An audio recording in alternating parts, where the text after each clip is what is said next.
On pages 178 and 179 of the hardcover edition of his book, God is Not Great, Christopher Hitchens admits that Abraham Lincoln thought the Union victory at the Battle of Antietam was a sign from God that he should issue the Emancipation Proclamation. But then Hitchens declares that Lincoln was, quote, a tormented skeptic with a tendency toward deism, unquote. That is ridiculous. A tormented skeptic with a tendency toward deism would never believe that this or that event was a sign from God.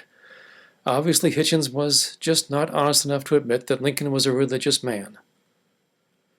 A militant atheist named Susan Jacoby, on page 116 of her book Freethinkers, A History of American Secularism, admits that Lincoln's friend Ward Layman said, after Lincoln's death, quote, I have no difficulty saying Lincoln was a religious man, but he was not a Christian, unquote. By this, Layman seems to have meant that Lincoln believed in God but did not think Jesus was divine. Another strong piece of evidence comes from Joshua Speed, a close friend of Lincoln. One day when Speed visited Lincoln in Washington, he found Lincoln reading the Bible.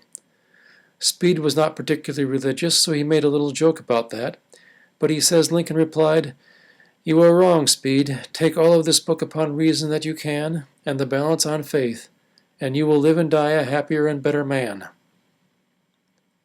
Lots of phony quotes have been attributed to Lincoln over the years, but this one is found on page 514 in a biography of Lincoln written by a Harvard history professor named David H. Donald.